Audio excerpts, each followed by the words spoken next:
welcome back to another episode of Mind Over Masculinity. So, today we'll start a different way. Like, I'll ask you something.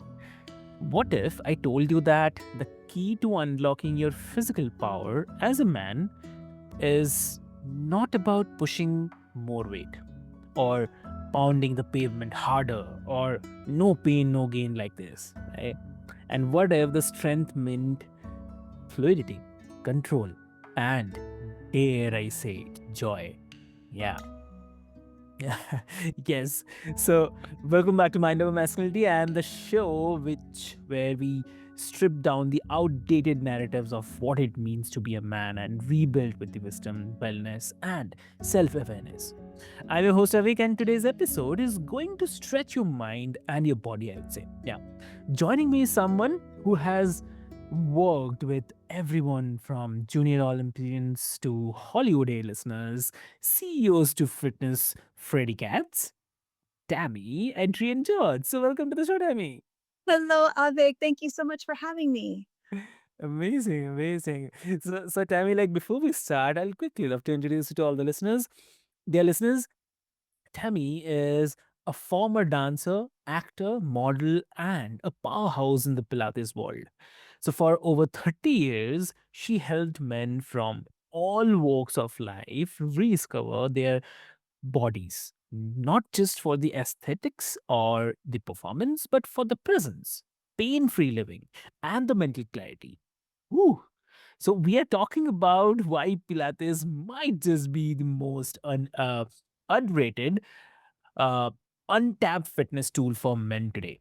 And if if you are rolling your eyes thinking like, isn't that for the ballerinians and the moms?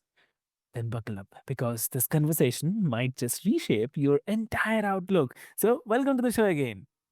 Thank you so much for having me. I love that we are talking about this because people do not realize Pilates is not a name, it's a person. Joseph Pilates, a man who was injured in World War One. So, by everyone's definition, a soldier, a manly man who was an acrobat before he was Mm, in the war. And while he was healing, he did not want the mm, 25% of his body that was injured to make the 75% of his body that was healthy and flexible and could hold himself up with one hand. This man was so strong. He did not want that part of his body to atrophy.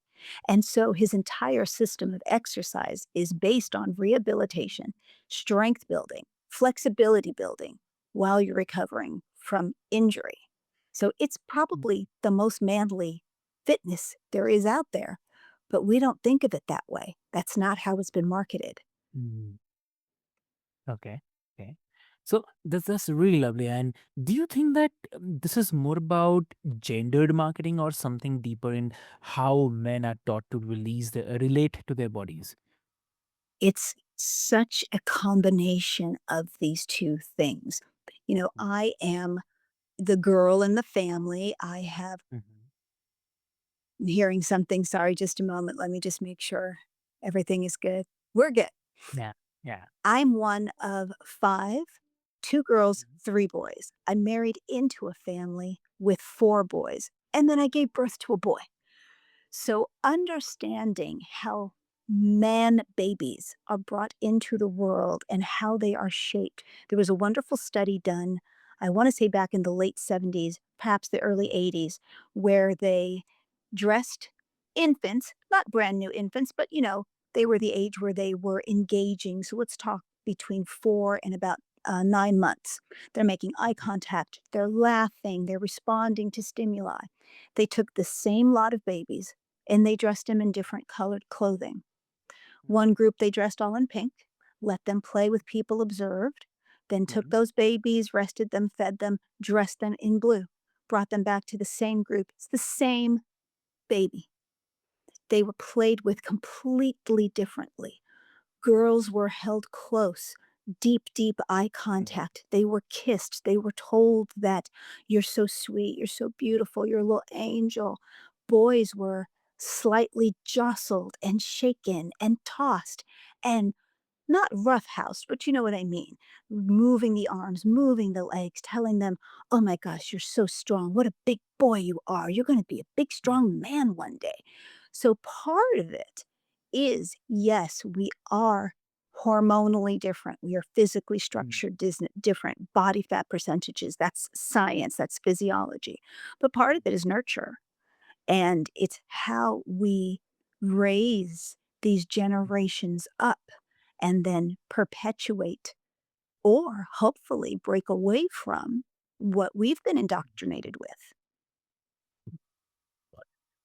lovely. So, and I noticed many guys tie their fitness to punishment or domination, like more reps, more sweat, more control. So, what you are suggesting in is, I mean, something more integrative and intuitive. That's a mindset shift. So, what do you say? I see. That's such a fascinating point. Thank you for bringing that up. There is a language, and my son is a lifter. He was a competitive fencer. He was a junior Olympian competitor himself.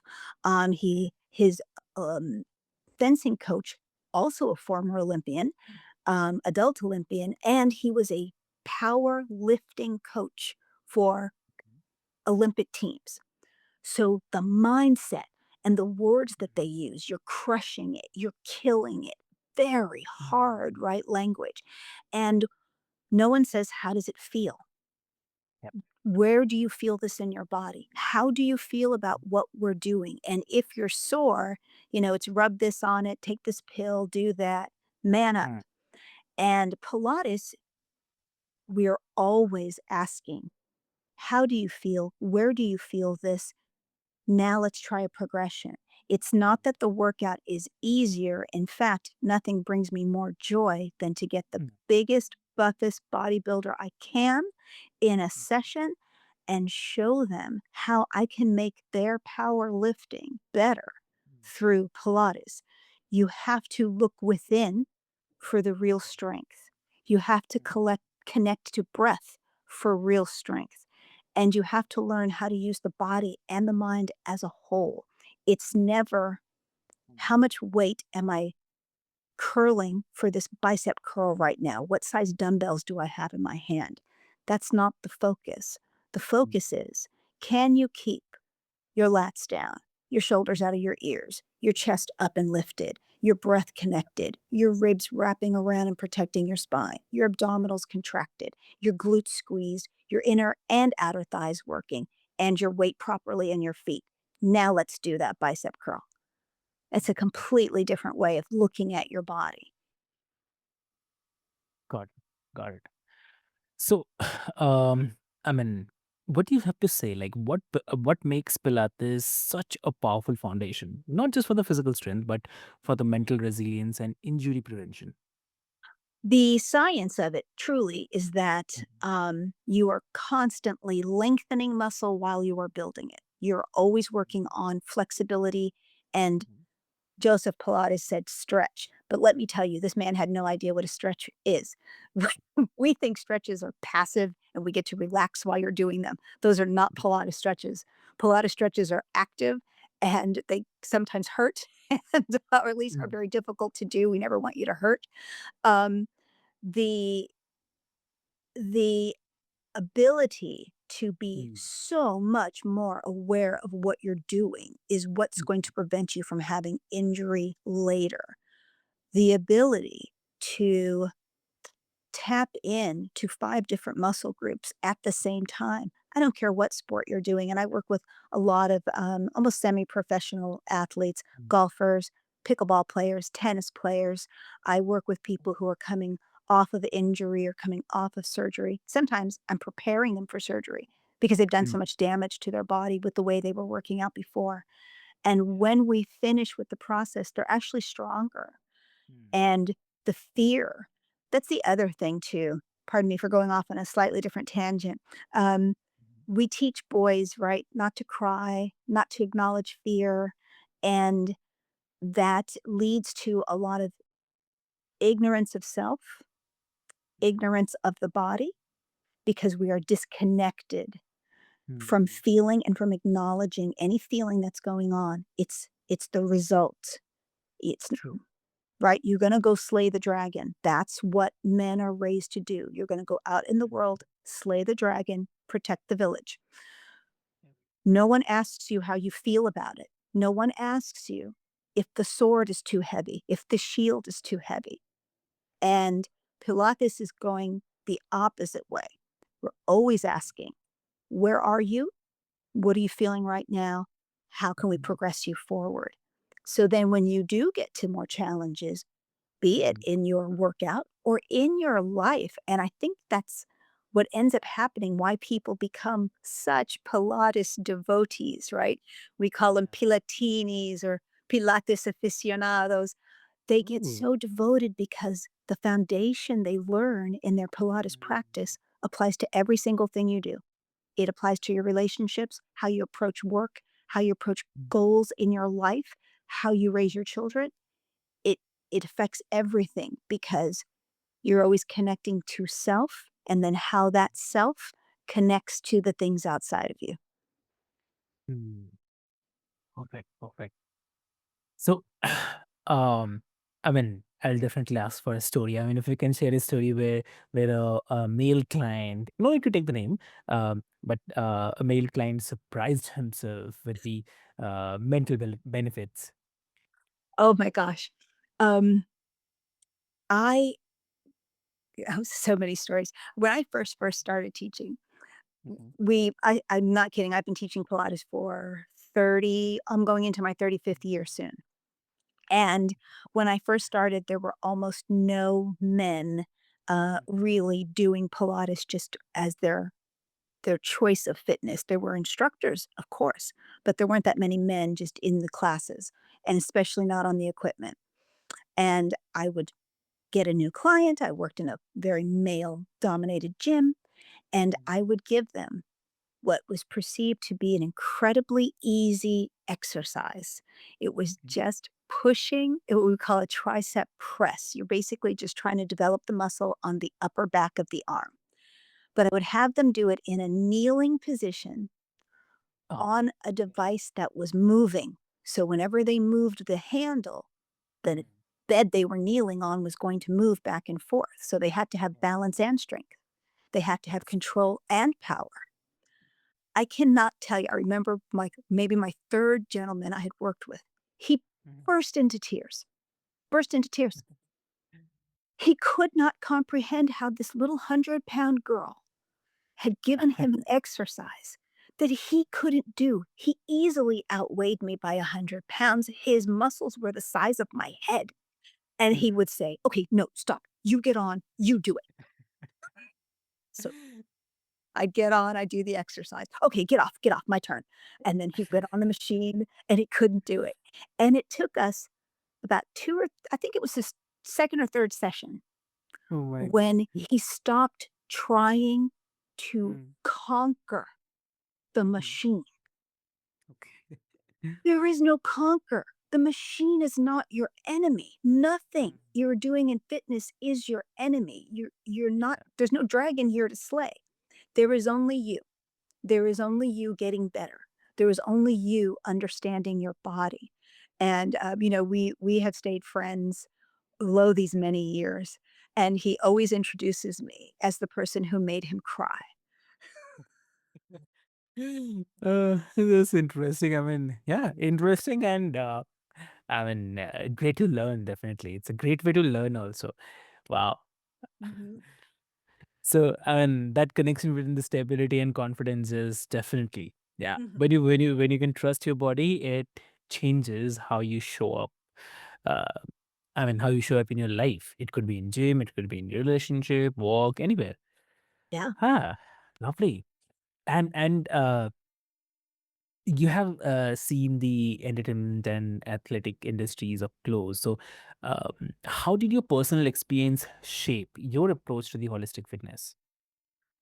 So, whew, holistic fitness means it's such an umbrella term, isn't it? It it encompasses so many things. Um, I get very concerned in holistic fitness when a lot of gadgets and potions and things come in because sometimes it's such a device, it's such a vehicle to sell a product Mm, when really holistic fitness and wellness should be about mindfulness. It should be about what are you sensing? What's your mm, gut telling you? You know something's not quite right. And really, is that one tea going to fix it for you? You have to take this particular vitamin. You need this mushroom powder. You have to hang upside down by your feet. You got to meditate for 3 hours a day. Um, and I, I get a little concerned sometime of the marketing, mm, the capitalization of something that is supposed to be maybe a little more rooted. But it's not that products are bad. mm. It's does that product actually work for you? Yep. Is it right for you? And if it's not, it's okay to say that it's not. And I think we're often, myself included, I can't tell you, I got a Mm, closet full of gadgets because I always want the next tool that's going to help me be a better instructor. It's going to help me have more connections with my clients. I mm, also am a business coach for fitness instructors and Pilates instructors and massage therapists who mm. want to extend their services to in-home clients. Okay. And, what that ended up doing for all of Mm, us that I work with and for me myself is we had to pare down. I can't take a 400-pound piece of equipment with me to teach. mm, If I'm teaching a client in their home, I got to have things that are portable, and it makes mm. me so much more aware of all the things we don't necessarily need.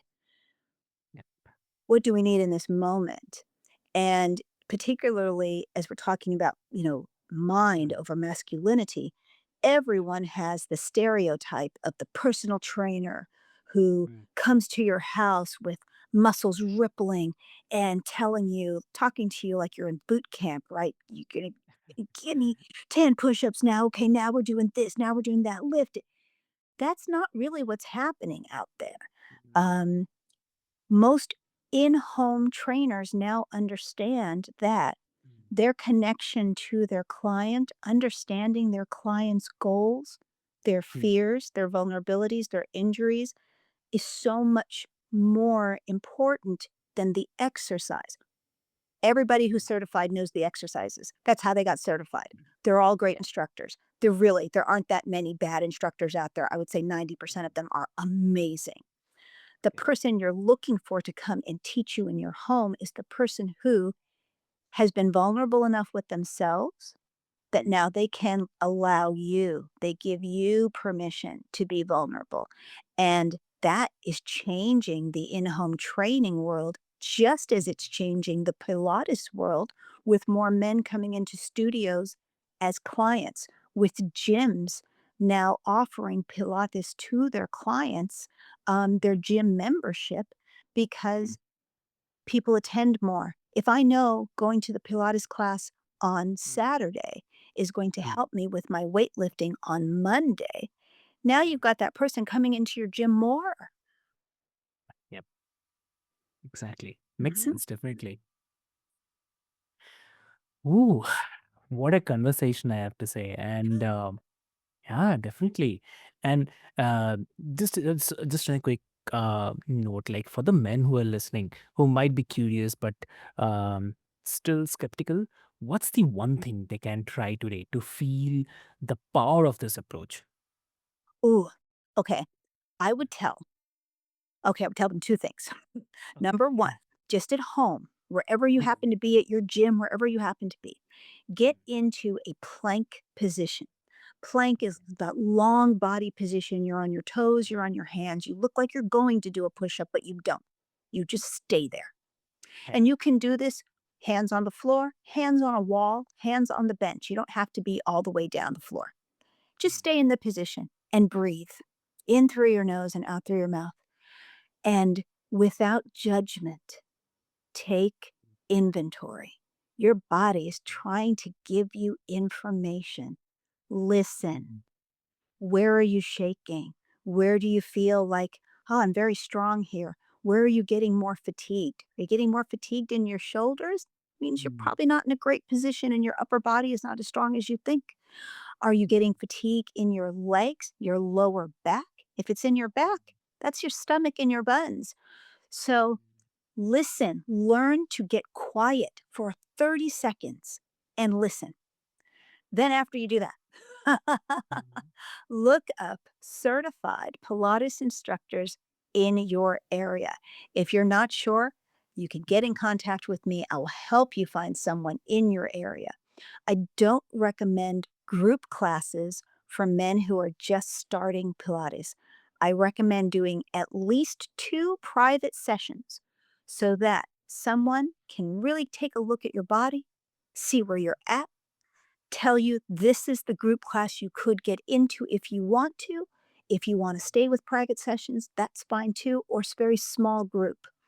mm, But don't just jump into a class of 20 or 30 people who've been doing Pilates mm, for a while and think that you're just going to go through all the maneuvers. You're going to be very, very frustrated and you're going to blame yourself. And it's not mm, you. You're doing mm, absolutely nothing wrong. In fact, you're doing everything perfectly. The fact that you walked in the door, the fact that you asked a question, you raised your hand, you sat down when you couldn't do something.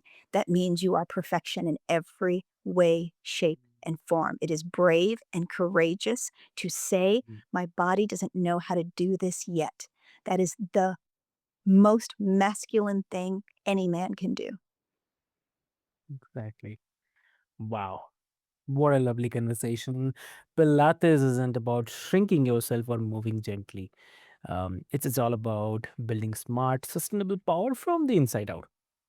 And today we got a masterclass on what it means to reclaim your strength on your own terms. So, I mean, thank you so much, Tammy, for bringing the fire, the fun, and the truth about what's possible when we stop outsourcing our fitness and start coming home to our bodies. That's a great part. So dear listeners, if this episode got your wheels turning and your posture a little taller, then and also maybe your curiosity sparked, then go try out a Pilates session. Let your body surprise you, and do try out the plank position, which Tammy has already mentioned.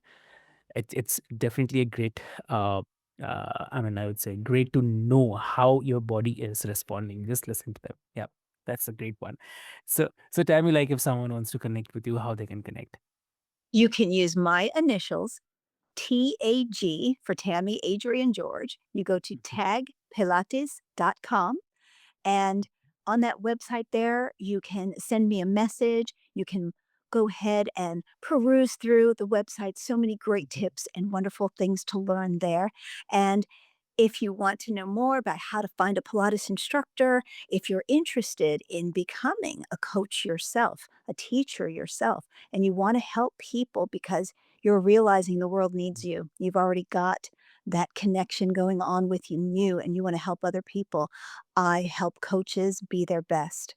So yeah, head over to Tag Pilates and Avik, I'm so excited to talk to you. Thank you so much for having me today.